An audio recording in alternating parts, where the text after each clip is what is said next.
इसके लिए पूरी तैयारियां हो चुकी है, जिसके संदर्भ में संपूर्ण जानकारी का विवरण देने के लिए आप सभी पत्रकार साथियों को यहाँ इस दशहरा मैदान में बुलाया गया है।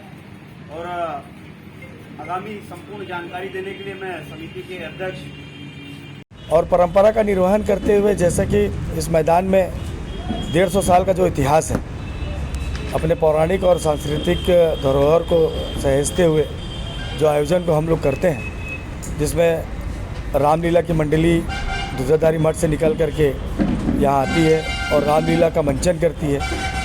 और उसके साथ ही यहाँ पे रावण वध का जो परंपरा था, वो परंपरा का निर्वहन करते हैं। साथ ही रावण दहन, जनता की मांग को देखते हुए और शहर में अन्य आयोजन जहाँ पे आतिशबाजी और रावण दहन का कार्यक्रम होता है, तो लोगों की मांग को देखते हुए हम लोगों ने भी, हमारी समिति ने भी विगत वर्षों से रावण दहन का कार्यक्रम इस मैदान में रखा है।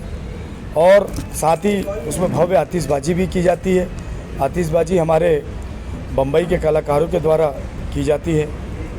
साथ ही यहाँ पे जो एक मैदान का जो इतिहास है, जहाँ पे पालकी को लेकर के दुधाधारी मठ से निकल करके वहाँ के ब्राह्मणों के द्वारा, पंडितों के द्वारा इस मैदान में लाया जाता है।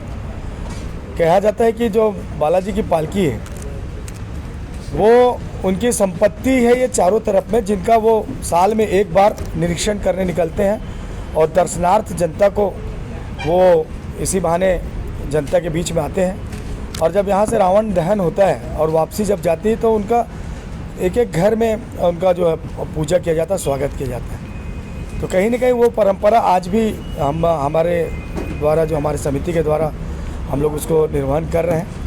और जनता की मांग को देखते हुए जो बैरिकेड्स है, अच्छी व्यवस्था उनको होनी चाहिए, बैठने की व्यवस्था, क्योंकि प्रशासन की इस समय थोड़ी सी ढील मिली है, पूरी ढील नहीं मिली है। उनका मानना है कि दशहरा तो मनाया जाए, लेकिन सुरक्षित रूप से और संरक्षित रूप से मनाया जाए।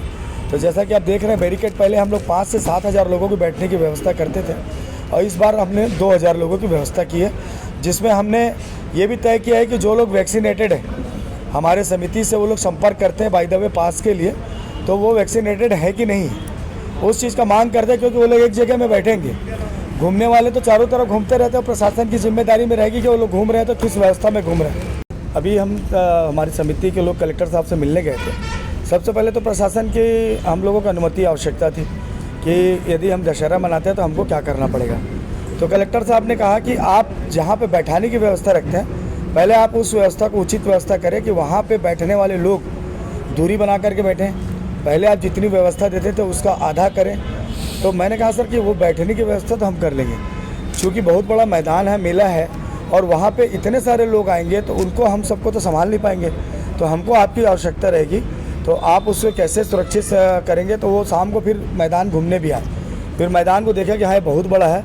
तो उन्होंने कहा है कि हम अपने जो बल है गेट में लगाएंगे और उनको समझाइश देंगे कि जो लोग मास्क लगा के जा रहे हैं और सैनिटाइज़र का जो है गेट में हम तो व्यवस्था रखेंगे, वो प्रशासन की व्यवस्था है। लेकिन उन्होंने हमारे लिए क्या कि यदि आप बैरिकेड लगा करके बैठाते हैं तो कैसे लोगों को पास देंगे। तो हमने कहा था कि जो वैक्सीनेटेड रहेंगे वैसे लोगों को पास, क्योंकि इतना बड़ा मैदान है, आप स्वयं देख रहे हैं कि यहाँ पे कम से कम रोड, रिंग रोड और जलगिरी मार्ग को मिलाते हैं और मैदान की स्थिति को देखते हैं तो 1 लाख लोग कम से कम इस मैदान में आते हैं। और 1 लाख लोगों की इतनी छोटी सी समिति, 200 लोगों की समिति है, हम लोग इस मैदान में इतना व्यवस्थित हो जाते हैं कि इस काम को देखना, उस काम को देखना। तो कहीं ना कहीं प्रशासन का सहयोग उसमें मिलना चाहिए। और उन्होंने आश्वासन भी दिया है कि गेट से जैसे एंट्री थी, हमने उनसे कहा है कि चाट वाट वालों का क्या करेंगे। तो उन्होंने कहा है कि चाट वाले भी आ सकते हैं। तो चाट वालों के लिए हमने जितने भी चाट ठेले, पकौड़े ठेले जो भी लगेंगे, उनके लिए मास्क की व्यवस्था हमारी समिति करेगी। दरवाजे में उस गेट में जैसे चाट वाला ठेला लेकर के आ रहा है या कुछ बेचने वाला, तो उसको समिति का व्यक्ति वहाँ पे मास्क देगा कि वो मास्क लगा करके अपना व्यापार करे। तो ये समिति की जिम्मेदारी रहेगी। लेकिन अंदर आने के बाद में यदि वो मेले में घूम रहा है तो प्रशासन उसको वहीं से सैनिटाइज करे या उसको मास्क लगाने की हिदायत देने का काम वो शासन की रहेगी। पहुना.in से लगातार जुड़े रहने के लिए हमारे YouTube चैनल को सब्सक्राइब करें और बेल आइकन को क्लिक करें।